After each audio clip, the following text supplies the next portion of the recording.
আমি বাসায় ছিলাম না, যখন হচ্ছে এই বাসায় ঈদে বাসায় যাইনি অবশ্য, কিন্তু আমি একটু বাইরে গেছিলাম বাজার করার জন্য।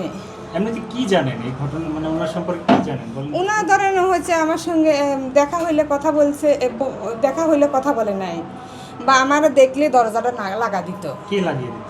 ওনা লাগা দিত। আচ্ছা, এমনিতে ওই মহিলা কতদিন ধরে অসুস্থ আপনি জানেন? না আমি তাও জানি না। ওনার সাথে কে, ওনার সাথে মা আর মেয়ে, শুনছি যে মা আর মেয়ে থাকছে, কিন্তু ওনার মাকে আমি কোনোদিনও দেখি নাই। এত কাছে থেকেও না না না, কাছে দেখি না। এইভাবে যদি আমি আসতাম, হয়তো আমার সাথে দেখা হইতো, উনি হচ্ছে এমন করে দরজাটা লাগা দিত। তাহলে আপনার সঙ্গে যদি কেউ কথা না বলে, ওনারাই বাড়িওয়ালা। ওনার, হ্যাঁ ওনার বাড়ির তিন ভাই হচ্ছে ওই বাইরে। একটা আমার দিকে দেখেন। হ্যাঁ কি তিন ভাই, তারপর বললেন? তিন ভাই, এই এই যে আপার হয়ে গেছে, এই আপার মা মারা গেল, আমার হচ্ছে হাজবেন্ডও মারা গেছে। হ্যাঁ, তো এই মেয়ে, এই ছোট, এই ছেলে ছোট। হ্যাঁ।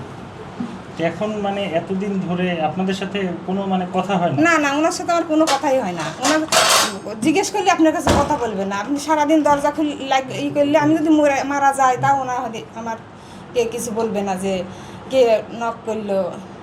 আমরা ওই এর বেশি আর কিছু জানি না। এমনিতে কি ধারণা করছেন কি হতে পারে, মানে আগে মারা গেছে কিনা বা কিছু? না না, আমি ওসবও জানি না। আমি বলতেছি না, আমি বাইরে ছিলাম আইসি। আপনারা কোনো গন্ধ পেয়েছেন কিনা? না না না না, আমরা যখন খাটনি জানছেন, আমরাও তখনই জানছি। বরং আপনারা আমাদের থেকে ভালো জানেন, আপনারা আমাদের থেকে আগে জানছেন। যেদিন সংবাদটা আসে সেদিন আমরা ভাবছি হয়তো স্বাভাবিক মৃত্যু, এই কারণে আমরা হচ্ছে সেদিন আসলে ঘরে এমনিতে ওরা হচ্ছে কারোর সাথে মিশতো না, তাই তো? না না, কারোর সাথে আমরা কি করে ওনাদের বলবো? আত্মীয়দের সাথেই তো ওনাদের ভালো আমি সম্পর্ক। বাসা আমরা তো ওনার বাইরের ছেলেদের না? মানুষ।